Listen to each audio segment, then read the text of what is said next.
Shalom, and welcome to another in our series of podcasts from Temple Beth Am, a dynamic center for conservative Judaism in Los Angeles. This is a recording from our adult learning series, The 4 High Holiday Haftarot, Despair and Hope, with Rabbi Joel Rembaum. There is a connection between the Haftarah from the book of Jeremiah and the Torah reading from the book of Genesis. And I will suggest to you that that is the following. Both refer to a special son, and both of the sons have survived or survive a challenge, and they both end up with a very positive picture for the future. Okay, those three elements you can find in both of the accounts. Okay, especially the son thing, the whole thing of the single son. It's very surprising when you'll get to the Haftarah. Okay, so that's what I think is the general connection. Now I want to, though, however, focus specifically on the Torah reading on Rosh Hashanah. I'm going to begin with a question to you. I don't know if you've thought about it, but in the past you may have, because it is a striking thing. There's not much in it that you can think of that relates to Rosh Hashanah. I want to just ask you, how have you, when you've read it or heard it read or whatever, how have you come to a conclusion as to why it's being read on Rosh Hashanah? So I honestly believe that it is because we're asking God for a big give. And so we are showing him that he asked us for a big give as well. And so, it's kind of remember the good deeds that we have done and forgive us for the ones that we kind of missed. Okay. But how does that relate to the Akeda? Well, the biggest gift a person can give is his son. And God is very specific in it. The angel says, yes. Because you were willing to give me your son. Okay, so giving the son is parallel to our doing what? The giving of our son is the same as God's giving us forgiveness. Oh. Both are big asks. I see. Okay, I got it. Okay, good, thank you. Okay. Good. Okay, Rick. I felt better since I realized that it was all about don't kill your kids to the whole world, to the Canaanites especially. Abraham had lots of Canaanite friends, and here he is going up to the mountain, and he's saying, we don't want you to kill your kids. We know you're faithful. You don't have to do that. So that it was against child sacrifice. So it was a message to the world to stop doing that. And so on the most important holiday, it's a big message. So that's one connection that I see. Okay. All right. Very good. Now, Barbara. To me, it was the fact that trying to show us how important that the son is. That although he's initially going to be slaughtered by his father, which is getting the father to say how important what God says is. God tells me to do something, I have to do it. Then God stops it. And now this shows us who is going to lead us forever and who will be our next patriarch. Good. Rena. I had always heard that it was really that Abraham made a mistake. He didn't pass God's test. He had failed God's test. And so just, could you address tonight whether my answer is right or wrong? Isn't it to make us feel better about all the things, or not to feel better, but, everyone makes mistakes, even Abraham. And we did too. Yeah. Okay. I'm not going to comment. I just want to hear sharing. Okay. Yeah, I'll get to that in a minute because there is some support to, and there's some other discussions on that. Hi. Does Rena mean that the mistake was Abraham didn't argue with God about killing Isaac like he argued in other times? That was the mistake? That in the trying? Yeah, that was the mistake. Yeah, so, I mean, that's a common, yeah. Okay, hold that thought. Okay, hold that thought. All right, anybody else? Yes, Malise. I was just going to say it could be a way of showing that God is merciful, which connect to the holiday. Say that again. A way of showing God's mercy. Oh, and not requiring. That's very good. Yeah, I see that. Okay, yes. All right, so there are, different ways. What struck me, and this just actually hit me this morning, so I haven't thought it through. So I'm going to offer the following thing. The key words are actually in the first line. God tested Abraham. And I'm wondering if that's, the rabbis, when they do things, often pick up on key words. And I'm wondering if that is, it sort of picks up on what Marlise said, that we have, God is testing us. Rosh Hashanah, if you read the Bible closely, is a sacred day. There is no question about it. But the Bible scholars tell us the reason why it was put in there is because it announces the harvest that is coming in mid-month, Sukkot. And the reason why that has that honor of having a shofar is because, as opposed to Pesach, which is also a harvest, 6 months difference, because, excuse me, after Pesach, you still have Shavuot. There's a kind of a backup if there are issues with the harvest. So for the winter, right, the fall and the winter, you need Sukkot. So therefore, the sounding of the shofar is in order to remind us of that and sort of remind God that we need help.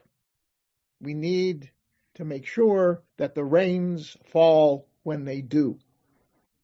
Okay, and so it's a kind of, that's what it is. That's in the Bible itself. Now, with respect to, since this is called Zichron Teruah, it's a day of remembrance, okay, and associated to the sounding of the shofar. I'm suggesting that for us and for the rabbis, the big moment was actually Yom Kippur.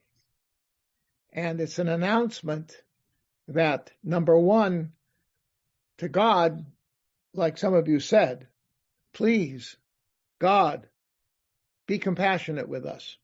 We are sinners. Okay?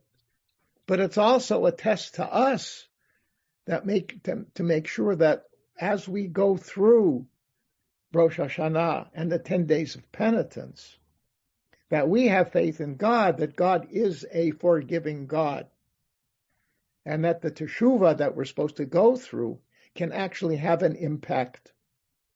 And it's a challenging thing, because if you think about it, the question is, are we ready? And here's the test. Are we ready to do tshuva and go to someone we harmed and ask for forgiveness? That's a challenge. It takes a lot of guts sometimes to say, I'm sorry, I really, really messed up. I hope that some way I can compensate you emotionally, whatever, financially, because I did something wrong. Can you please forgive me? Okay? On the other hand, to the person who was approached that way, the challenge is, the test is, can that person forgive? Because as Rambam tells us, the process is not complete until forgiveness is granted. Okay, so whether you're coming or going here, it's a reminder to us, have faith that the system that God presents before us, which is tshuva in its broadest sense, is something that's worthwhile and that God wishes and that God will be pleased in the end, and there's a good resolution, the same way that the Akeda has a good resolution. Okay, so that's my suggestion. It's no better, no worse than anybody else's. And I think what we've seen tonight is there are different ways of interpreting it, but that's okay, as long as I think we take it seriously. And that's the whole point. Very often, you and I know, I'm looking at this community, this group here. You people, when you come to shul, you know what you got to do. There are a lot of people, you know the old story. Reb Chaim is walking down the street, and he's Moshe, and he says, Moshe says to Chaim, Chaim, you always come to shul with what's his name, Yankel, and you sit there together. That's very nice. Okay, so what's this thing? Why do you go to shul? So he says, well, I go to shul to talk to God. Yankel goes to shul to talk to Moshe Fagel. You know that one, okay? Yes. So the question is, you can go to shul and talk, right? You see people, if you're a person who only goes on the high holidays and you tend to sit in the same place in shul, you're going to come to shul and say, hi, how are you? How was the year? Blah, blah, blah. And that's it, Whereas the fact is, you're supposed to come and hear the shofar. Remember, that's a great mitzvah. You're supposed to come, heed the shofar, take it seriously, go home and work on it. It's the final, this is the last 10 days. Right? The tradition is you're supposed to do tshuva every single day. And that's, Rambam is clear on that. The rabbis are clear on that. If you look at the Amidah, it's clear on that, right? This is supposed to be an ongoing process. And in fact, the high holidays are supposed to be the time when you deal with the tough ones that you couldn't before, or deal with the ones you never know you really did, right?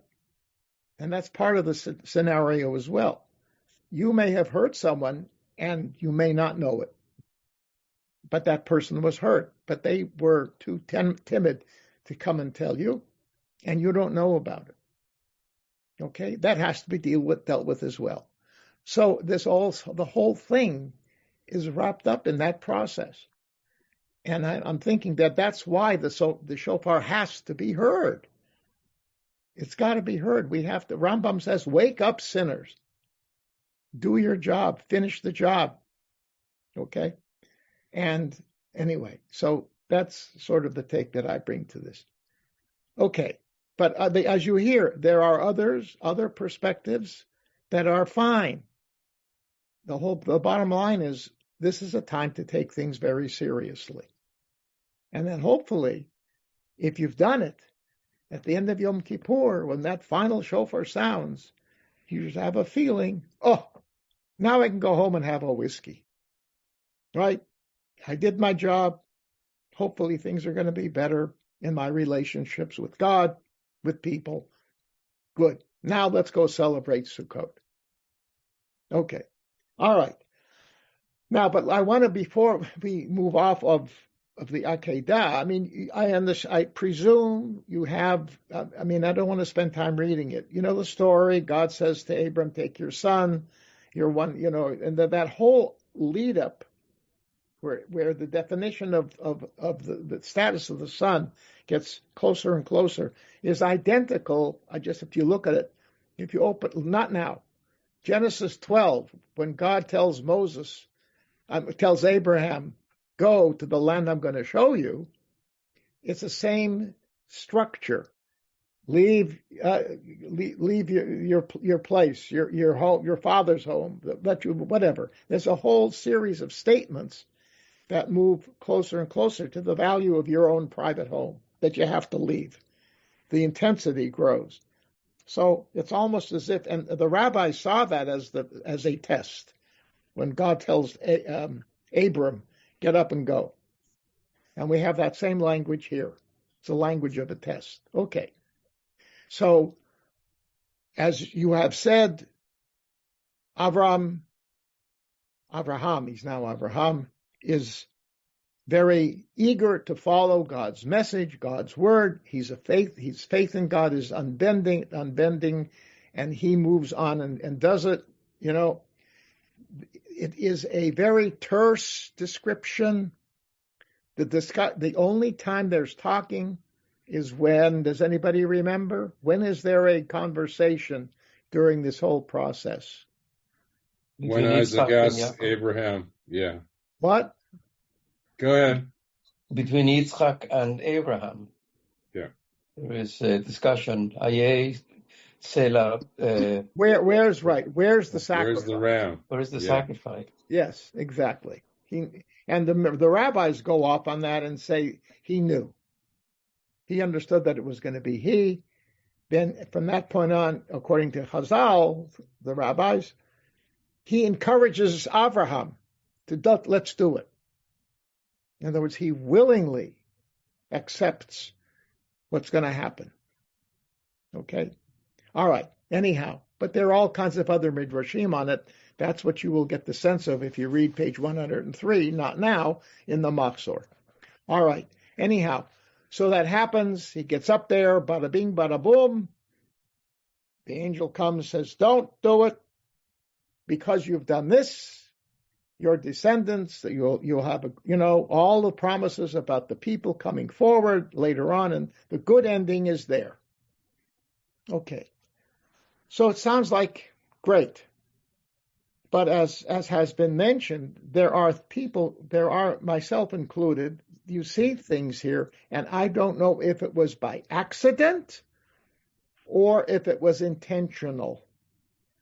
But here are the things. Number one, Abraham goes back to Beersheba. From the beginning of the next chapter where Sarah dies, where does she die? Hebron. Abraham has got to go to Hebron where he buys Machpelah, the cave, and buries Sarah. Why did Abraham go to Beersheba when Sarah was in Hebron? I don't have an answer. Rena? Yeah, she left him, basically. When? Well, I don't know, but after the Akeda, she was not okay with that. Meir Shalev has a really interesting book where he treats the Bible's literary characters. That's actually his theory. She's done with him after that. Yeah, but the thing is, it doesn't say that. It's possible. It doesn't say that. He infers it. Well, the rabbis say that she died of a heart of shock when she found out that that had happened. Yeah, but she was definitely not with him. Right. Yeah. All right. Let's assume that's correct. That's not a good sign, is it?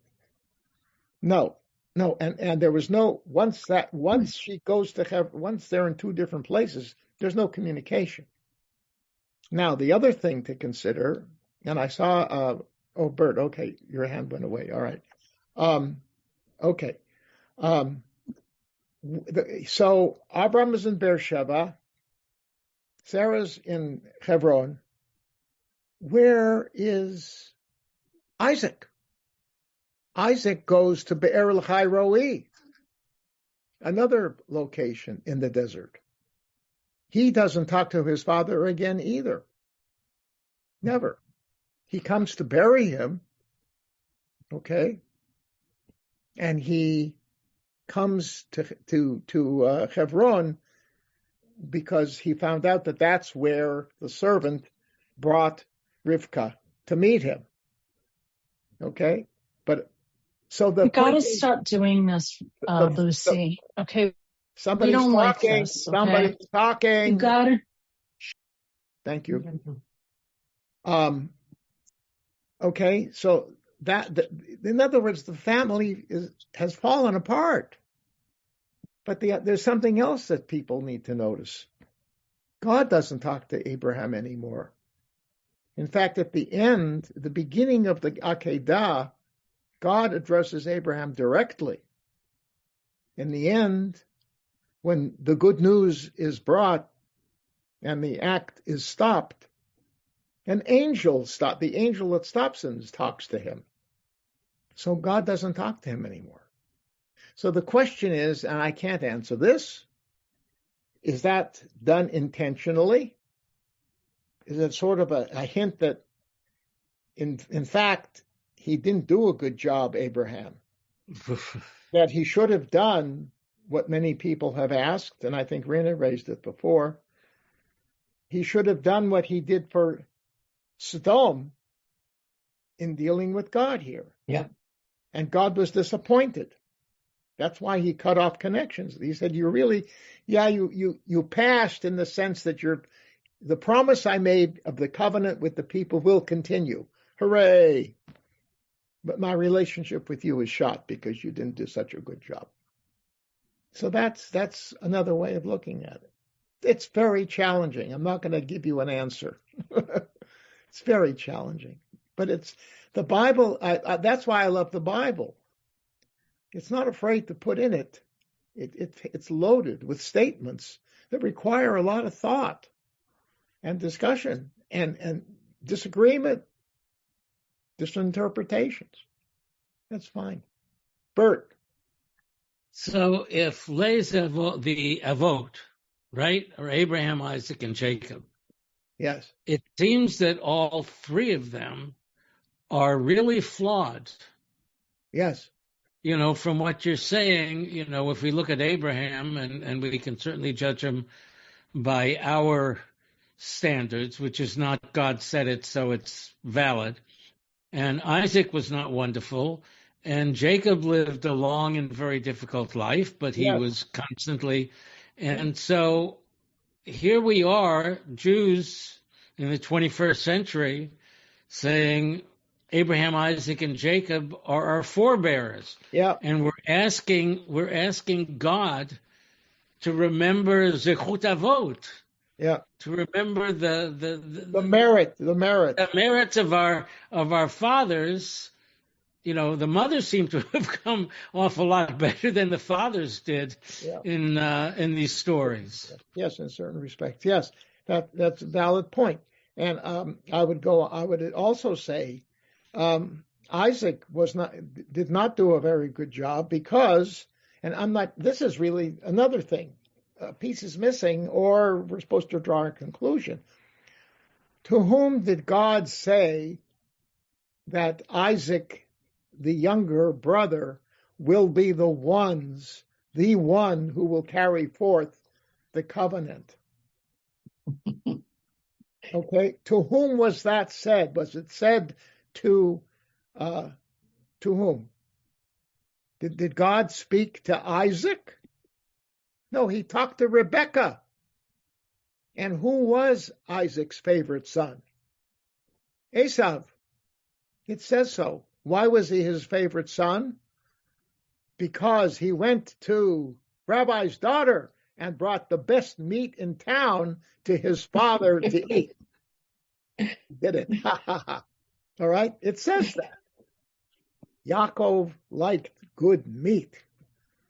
That's what Esav did.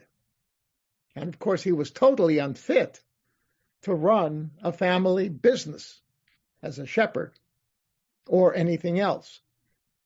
Okay? And and then what you say, Jacob is really a very problematic guy.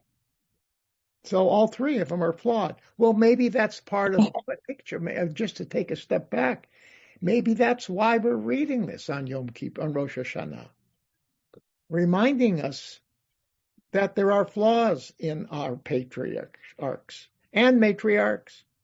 They did some nasty things, probably because that's the only way they would get something done. But they were, we talked about that last week. With getting, when kicking out Hagar, she saw something wrong and she acted on it, right?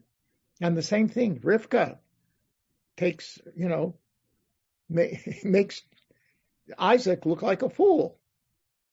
She tells Jacob, go trick him, gets him ready. So it's complex. They are flawed people. We are flawed people. Therefore, what Rosh Hashanah stands for is something we got to take very seriously. Perhaps that's part of it. All right, Bert, and then we're going to move on. We've got to do the Haftarot. The only thing I was going to say is that they're family. And this is an indication that we don't follow them because they were perfect. We follow them because they were family. They were like us.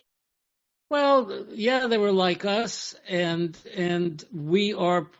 This is the whole debate: is are we a religion or a people? And many people say we're both.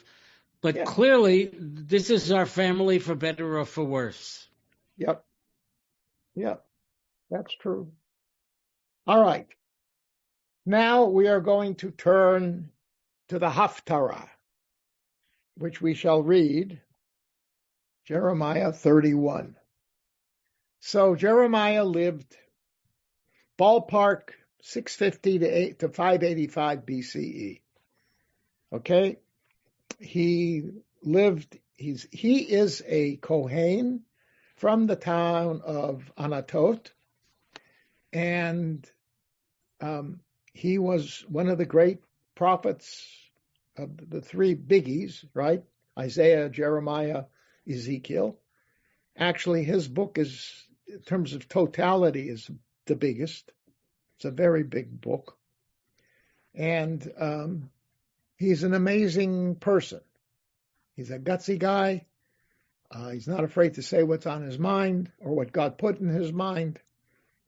And he can get very tough and argumentative and really telling the people, you are in deep, you know what, because this whole country is screwed up.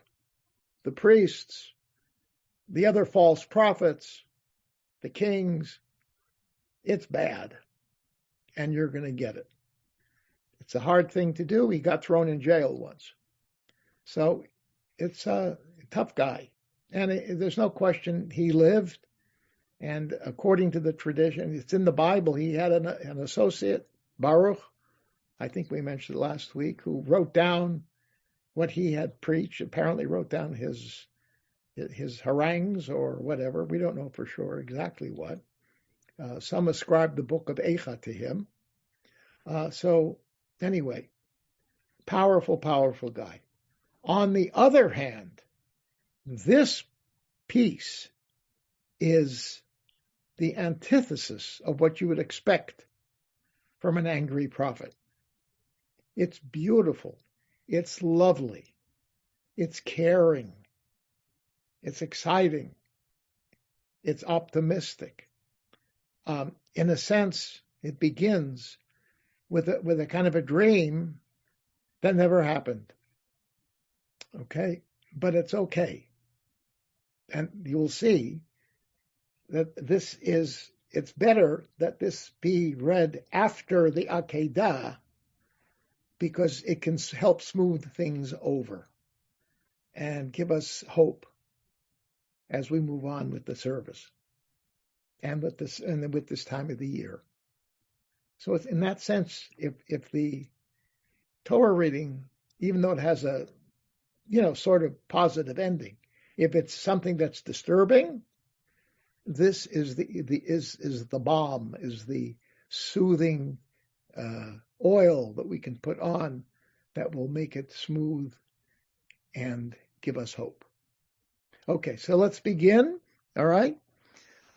Ko Omar begins chapter 31, verses 2 through 20. Ko Omar Adonai matzachin b'midbar amsri decharev haloch lahargio Yisrael. Okay, what does this mean? That grace was found, not the name of a person.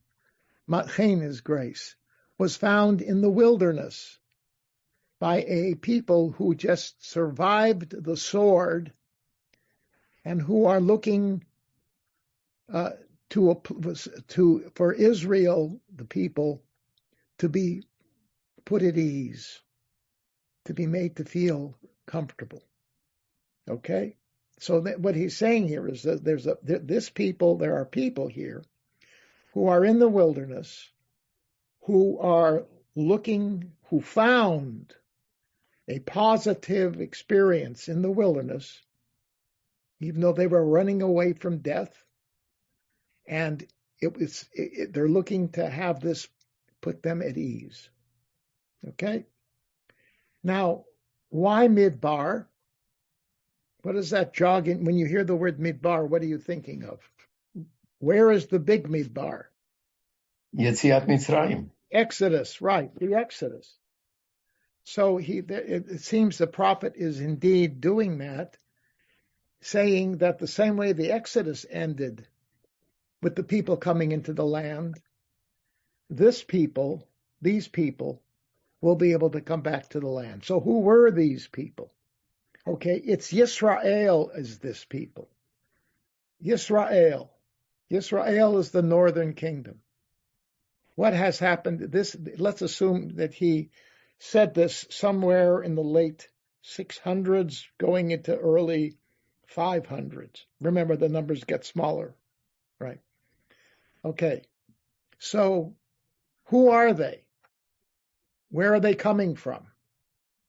They are people who apparently, according to him, will have escaped from what the Assyrians did to them at the sword. In other words, the people, they killed a lot of people of the northern kingdom when they conquered in 721, more than a century before this is being spoken. Or, yeah, they're probably right, close to that. Anyway, those people are now trying to come back. They're in the process. They're moving through the wilderness. There were no people moving through the wilderness. What had happened in after 721 is people, and I think we mentioned this last week, on the southern tier of the northern kingdom moved south into Judah. That had happened. That was an easy one. And the question is, what desert are we talking about here, geographically? I will now show you. Okay, so you see this? You see this here? Okay. What you're looking at, that dark. Somebody's talking. Somebody's talking. You see that dark area? That's desert. This is the Fertile Crescent. Okay, that's where Mesopotamia is. That was the area where the Babylonians were and the Assyrians were, the Akeda, all these major dynasties, powers that had existed during the previous centuries. Okay, so if they are coming down from there, they're going through the desert. Okay, and so one can imagine that that's what he was thinking, that there are going to be these people coming down. Now, again, is he having a vision? God is speaking to him. It says, Ko Amar Adonai at the beginning. God is telling him this. So he has this image in his head of people who have somehow fled the disastrous experience that they have had by this barbaric empire,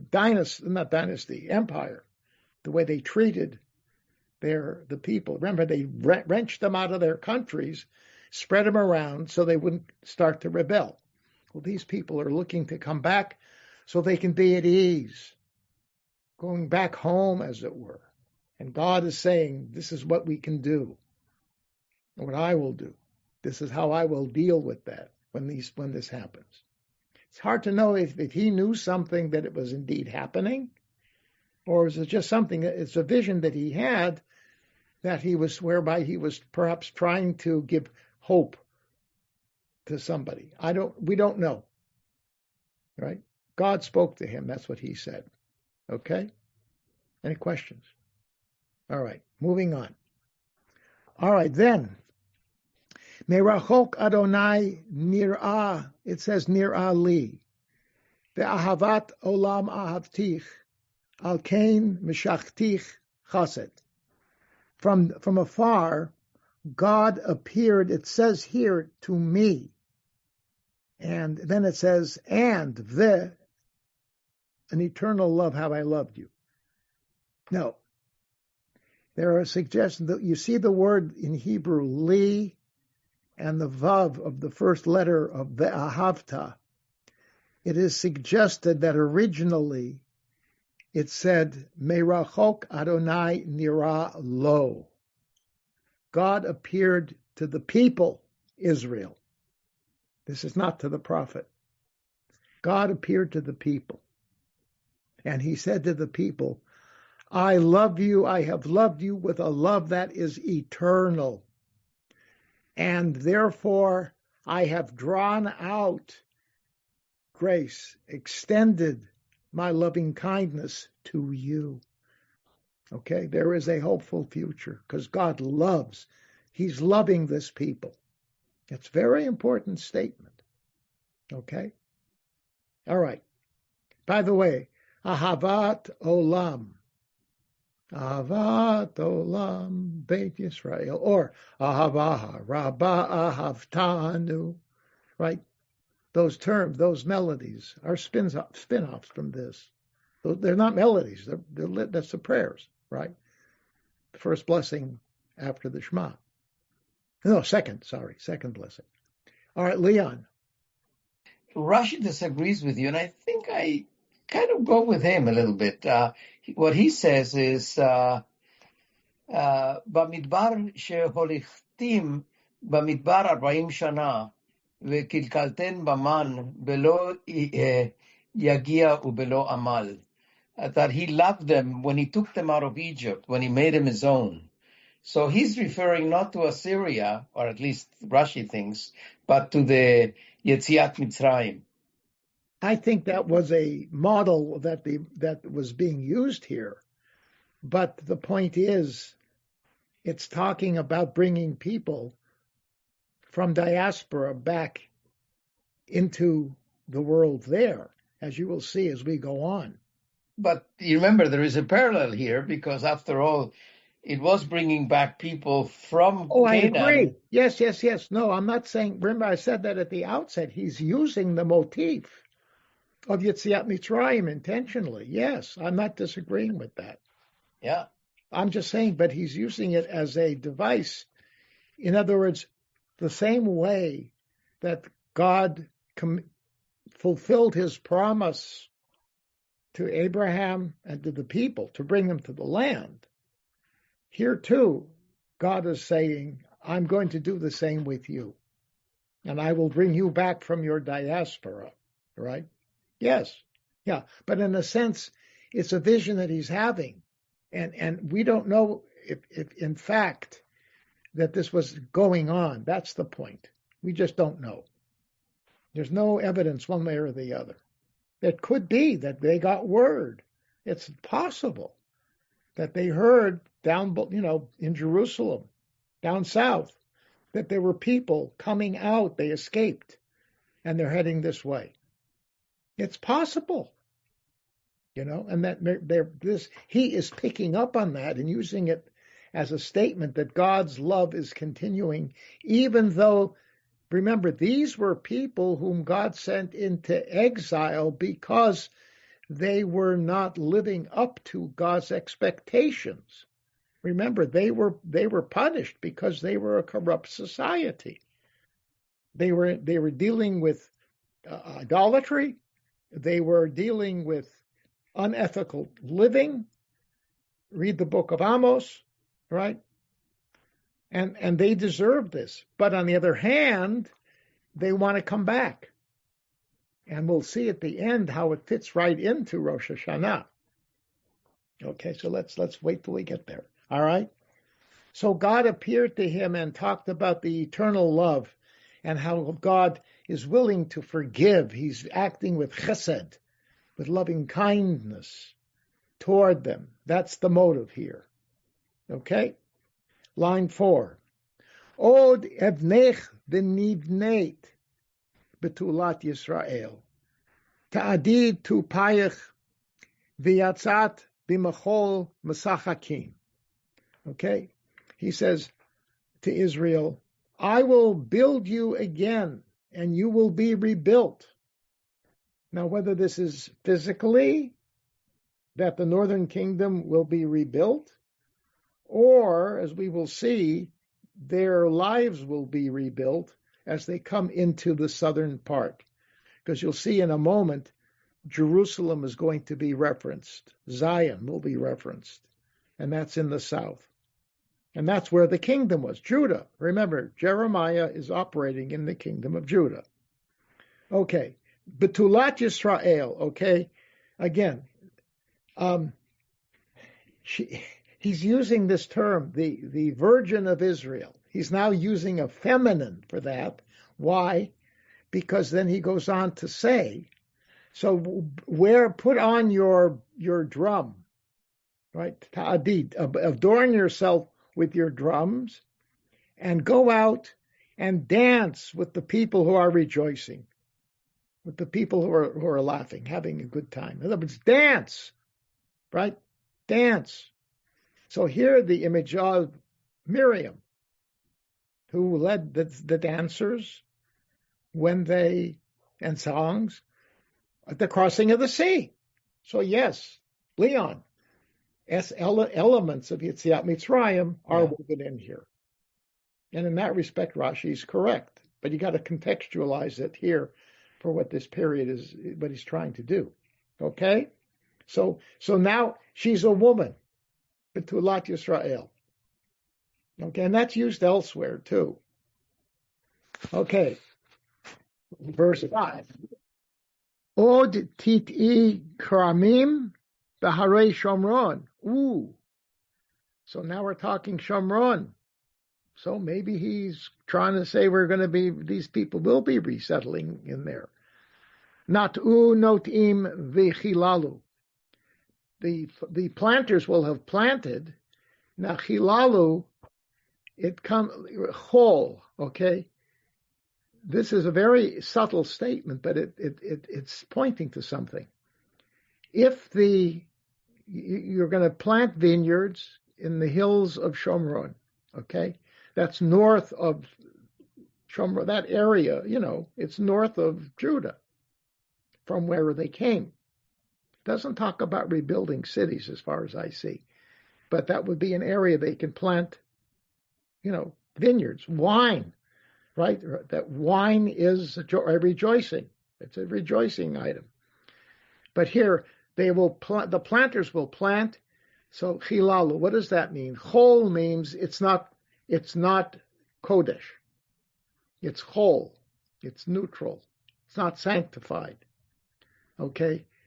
That means that it's grapes that have been plucked from the vine, having waited the required number of years until you can do that. Because fruits have to wait. After the 4th year, you can then eat the fruit. So these are people who are being piously religious in the sense that the grapes, they're not eating grapes that are still in the sense, in the Kodesh sense, in the sacred sense, where they can't be touched. Okay, that's what's going on. It's a very interesting illusion. It's subtle, but that's probably what it means. So he's really speaking about a change that has taken place in these people that justifies their coming back. They've begun to adjust their lives to coincide with God's demands on them in the first place. Okay? All right, now next thing is interesting also. Ki yesh yom kar'u notzrim bahar Ephraim kumu v'na'alet Sion El Adonai Eloheinu. A day is coming when the watchmen in Mount Ephraim will call out, "Arise, come, let us go up to Zion, El Adonai Eloheinu, to Adonai our God." Okay, so now we got to look at another thing here. Today's, show and tell. Okay, see the map? Where it says mountains of Israel, in fact, I have put a line next to it. The Har Ephraim is there. And you see where I wrote Beit El? That's about, 30 miles north of Jerusalem. So you can imagine that the whole area there is mountainous, right? And if you look here on the map, the whole mountain, that whole area is mountainous. So basically what he's saying is that there are watchers, people who are on the top of these hills. I mean, they're no more than 3,000 feet tall. I mean, you know, Jerusalem is high relative to Dead Sea. Okay, but I mean, it's not like the mountains here in Southern California. Okay, they're 4-digit mountains, not 5-digit mountains. Anyhow, so the guard, their spies are checking to make sure everything's in order. They're looking ahead to say, I can see the mountains of Jerusalem down below. Let's go. Come on, guys. We're going. All right, so they've moved, you see, already from the desert, and they're now in the mountains of Ephraim. Ephraim, right? Because that was the tribe that controlled that area. And Ephraim was the southernmost tribe, most powerful tribe, next above Benjamin and Judah. Okay, so that's where they're not. They move south. I mean, you can see this is a prophecy of something that hopefully would happen. All right? Okay. All right, Rick.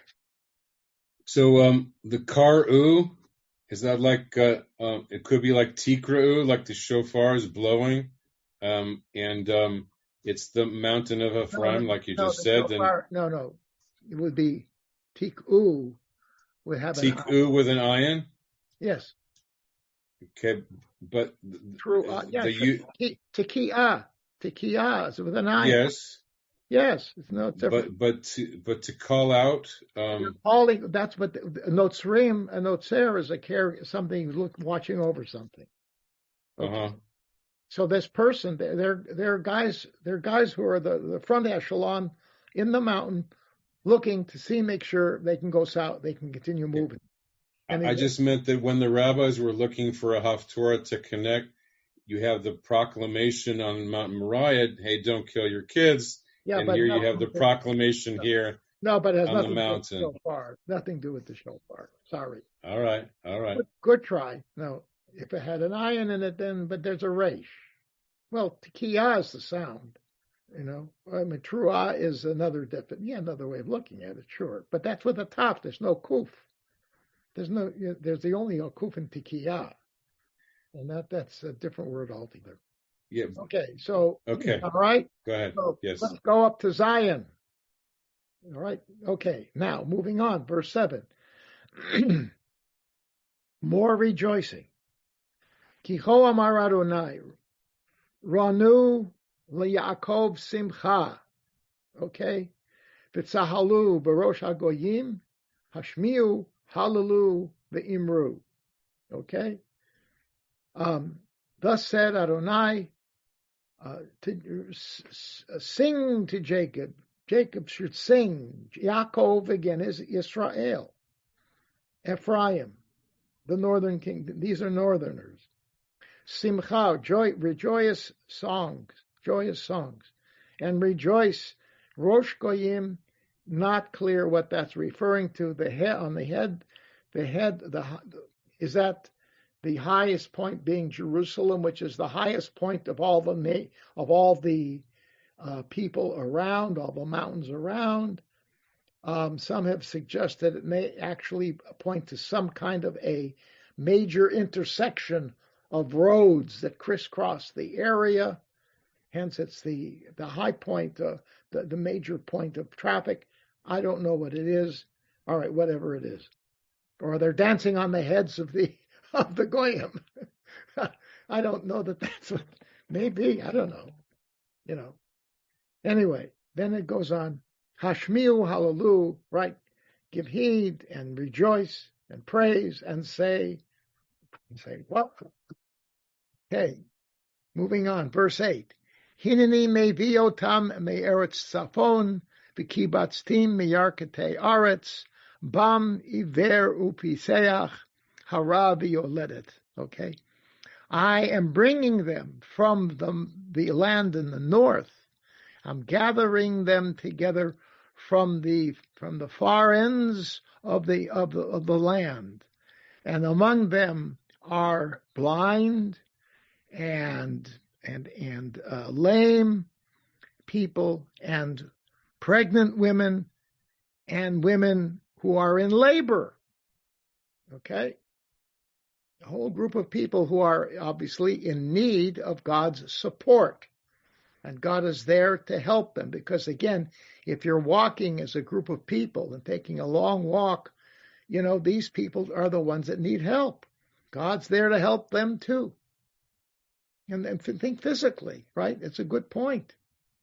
So they got to have wagons or donkeys or something, or God's going to pick them up and make them fly. I don't know what.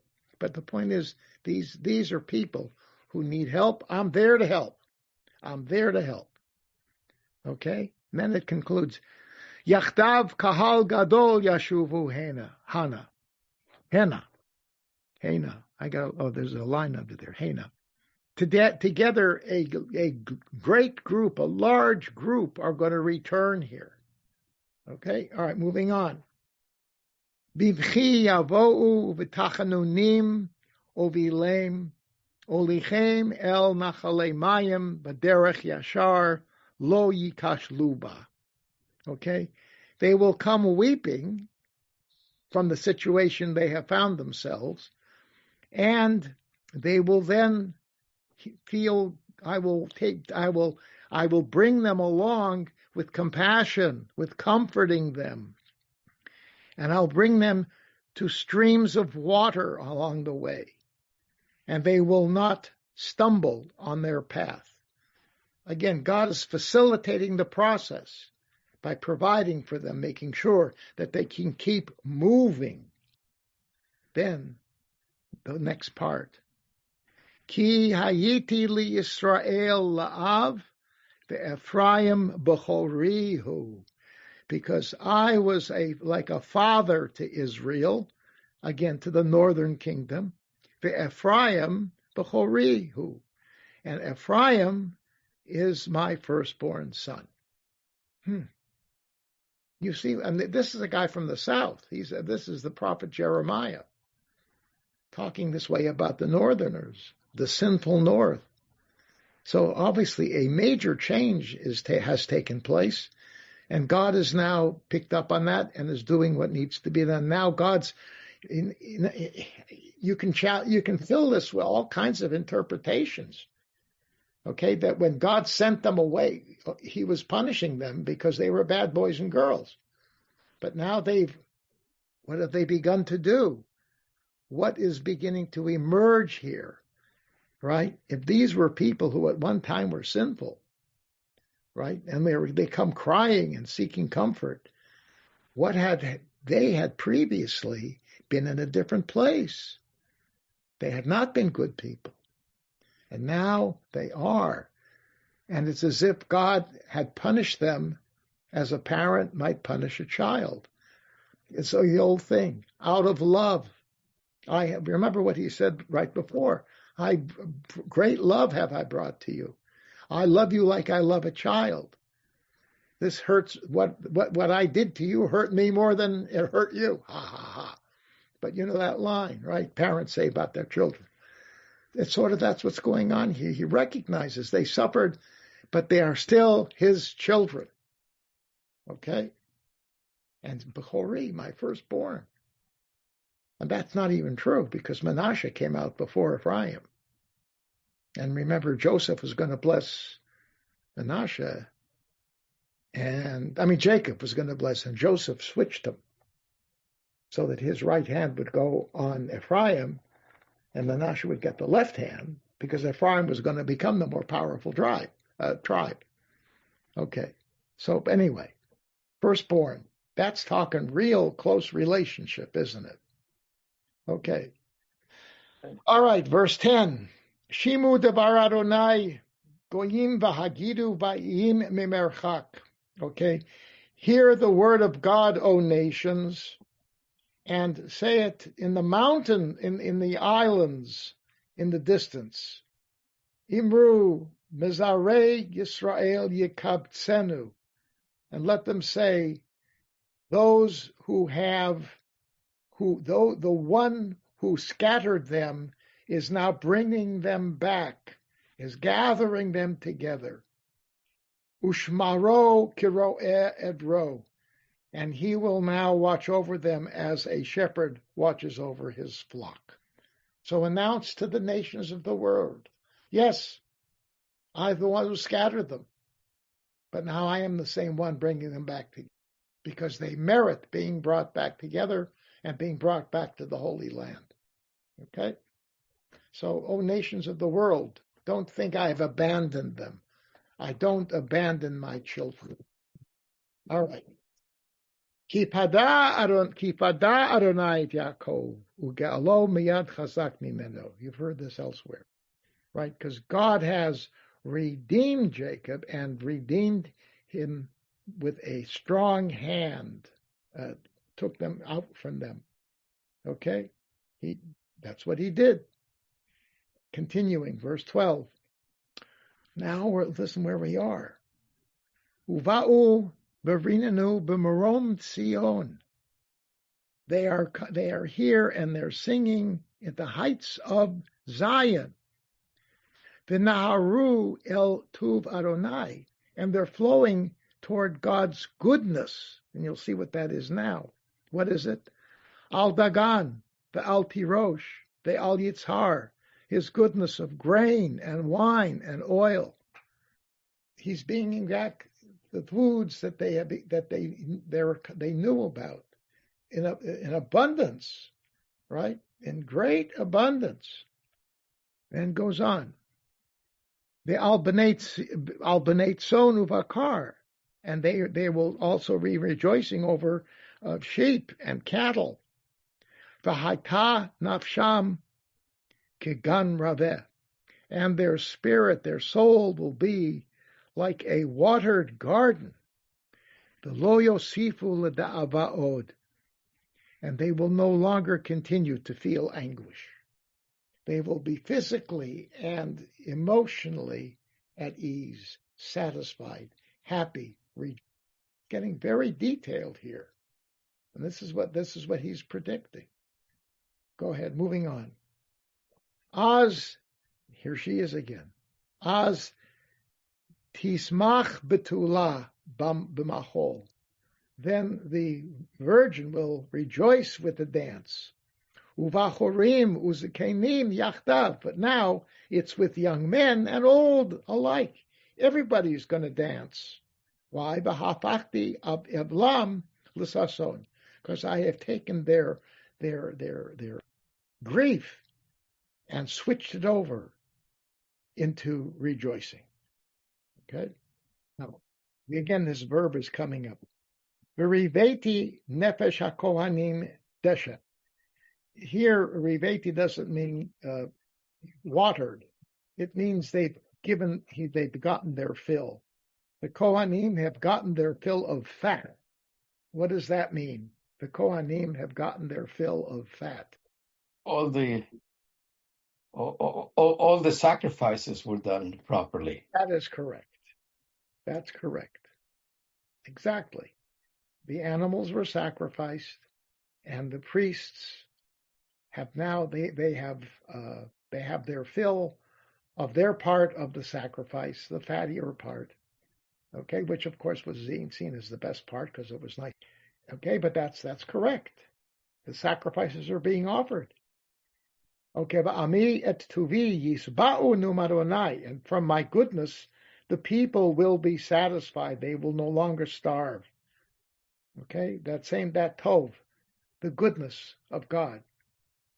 Goodness of God is keeping them, giving them what to eat. It's a very physical thing here. Okay. Now, verse 15. Ko amar Adonai. But now there's a sudden switch. Something has been missing here. Now it's going to be filled in. Ko amar Adonai. Kol baramah nishma. There was a voice in the place called Ramah. Heard a sound. Nihi bechi tamarim. Wailing, bitter weeping. Rachel mevaka al ba. Rachel is crying over, what's this talking about? Who are Rachel's children? Where's Ramah? It's in the north, right? This is where Kever Rachel is. And she had been crying because her children were sent. What does it mean? She's not aware of what's going on. She hasn't been told. They, for some reason. And you'd think they would have because they're already at Zion, it said before. But somehow she was off the beaten path. She didn't know that they had come. So she's still weeping. She's been weeping now for a long time because of her children, right? And remember, Rachel was the grandmother of Ephraim, right? Rachel's sons were Yosef and Binyamin, and Yosef is the father, and right? She's of Ephraim, and Rachel is the mother of Yosef. So the grandma, and of course, grandmas cry sometimes more about their grandchildren than the parents do necessarily. But you know what I mean. Grandchildren and grandparents have a special bond. So she's been wailing all this time. Okay? So now he responds, Ko amar Adonai mini kolech mi bechi, ve'enayach mi dim'ah. Restrain your voice from crying and your eyes from tearing. Ki yesh sachar lefulatech, Nu'um Adonai, v'shavu me'eretz oyev, because there is a reward for you in your labor of raising them, says God. They have returned from the land of the enemy. They are back. And he goes on, v'yesh tikva la'acharitecha, Nu'um Adonai, v'shavu banim ligvulam. And there is hope for the future, says God. The children have returned to their boundaries. They're inside their boundaries. Okay, they have returned to their now. So now we're going to reach the climax. Verse 18. Shamoa shamati Ephraim mitnoded. Mitnoded is a very strange word here, but I think I found the meaning of it. I hear Ephraim mitnoded. Mitnoded means shaking, wobbling. Crying out, I think it means, because you're hearing it, you're not seeing it, in a shaking voice. Their voice is quivering. It's shaking because they're overwhelmed, the emotions of the time, of the moment. And now you're going to see Yisrael is going to repent. Yisartani ve'ivaser ke'egel lo lumad. You've chastised me, and I was chastised like a calf that has not been taught, that has not been broken. I was a wild animal, and you chastened me.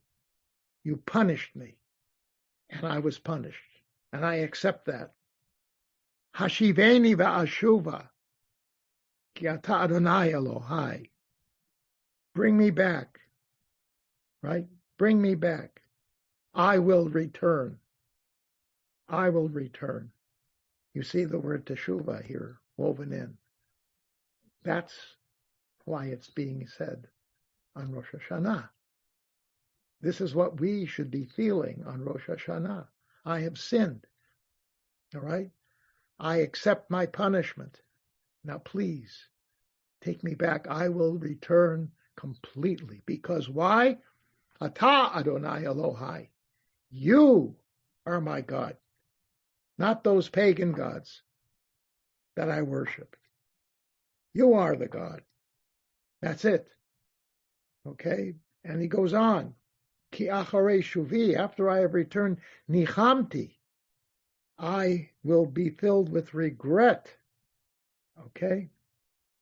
I will be, this is like God uses that verb when he brings the mabul. I regret that I have created the human. So that's what it means here. After I return, after I do tshuva, I will feel the regret for what I have done. V'acharei hivadi safakti al yarech. This is a very strange line here. And now that I understand, that I've been made to understand, I slapped my thigh. Apparently this was a sign of disgust. When you're really bothered by something, you slap your thigh. Indicate a physical expression of what you're feeling. Okay? Going on. Nichlamti ki nasati cherpat neurai. Okay? I am shamed because I bear the disgrace of my youth. I was a spoiled child, and I was punished for it. And this is the son talking to the father now, because God said, this is my firstborn son. So he's talking back. It fits in. He's talking to Dad, and he's talking, Daddy, I did the wrong thing. I'm so sorry. I regret it. You punished me. You had every right to. I was wrong.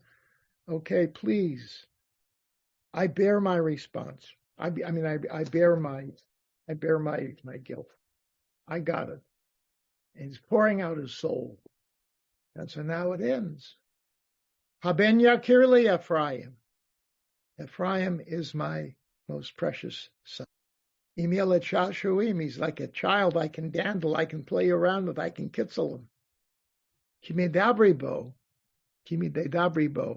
when I just speak of him.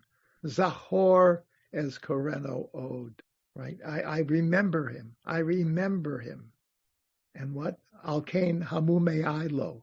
Therefore, my innards, my inside self gets agitated. Rachem arachamenu umanonai, and I will have profound compassion for him. I will comfort him, and we will be at peace. I think it's beautiful. I mean, the use of the language here, the expression, it's really touching. It goes into the depth of feeling here. What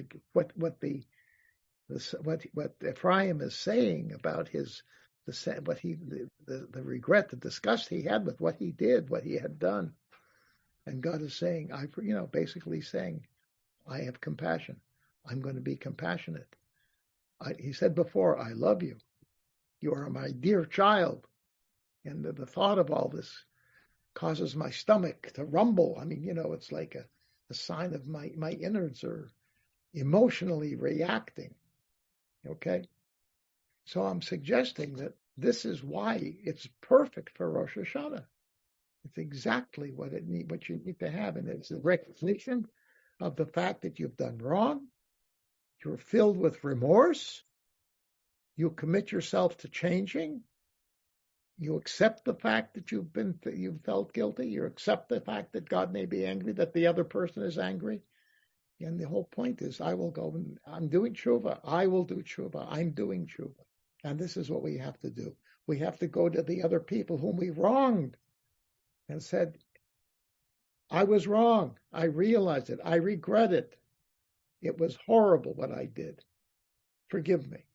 And you hope that the person from their side, in a godlike way, imitating God, will in turn have compassion.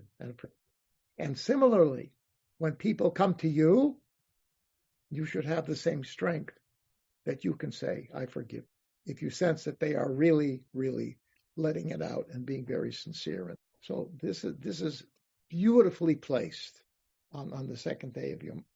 If we had questions with respect to the Torah reading, my suggestion is, here we found the text.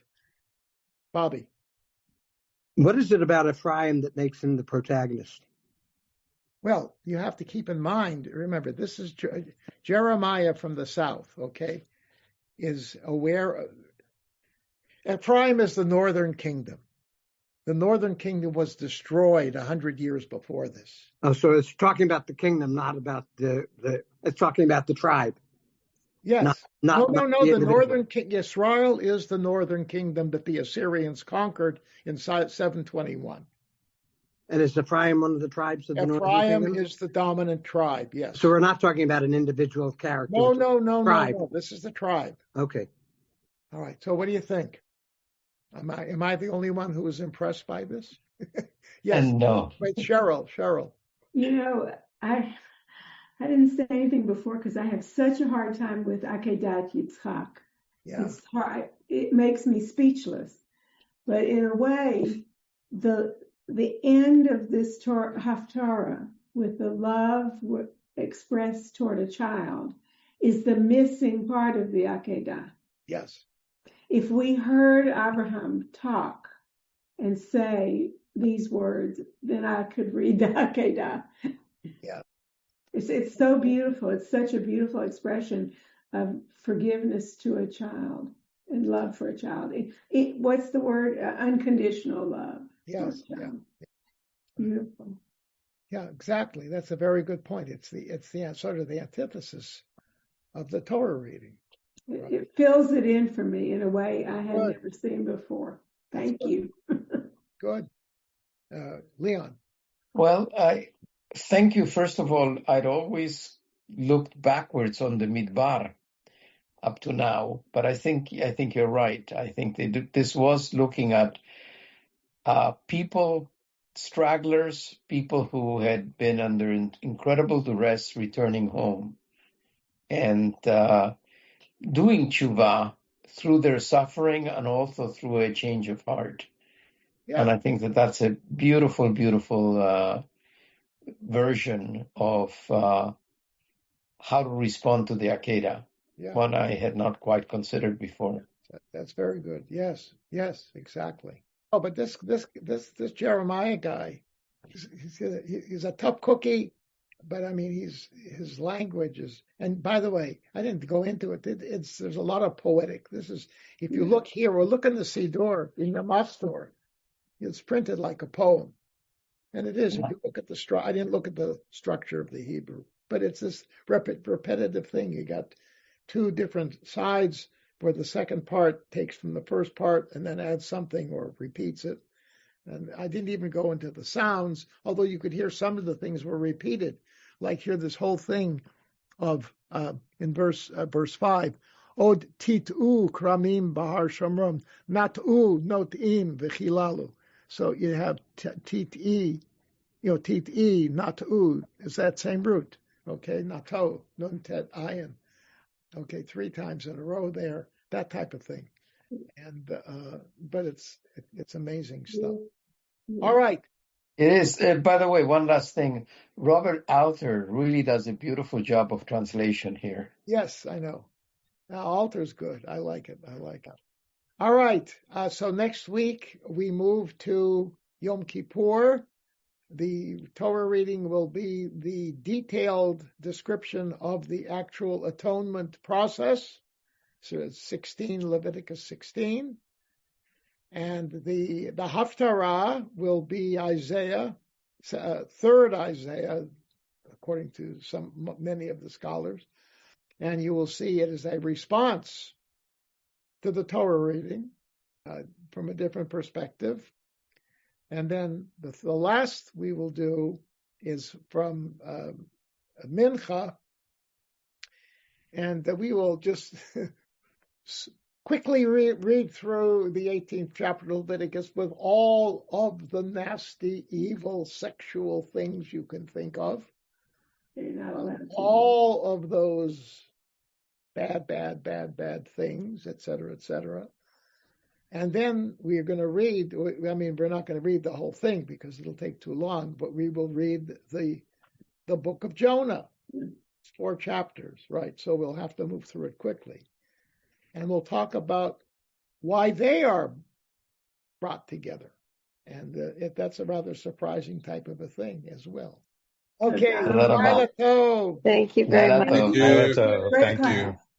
Shabbat shalom and have a good week. Shabbat shalom. Shabbat shalom. You have been listening to another in our series of podcasts from Temple Beth Am, a dynamic center for conservative Judaism in Los Angeles. If you enjoy these podcasts, we invite you to write a review on the Apple Podcast site or wherever you get your podcasts. For more information about Temple Beth Am Los Angeles, go to tbala.org.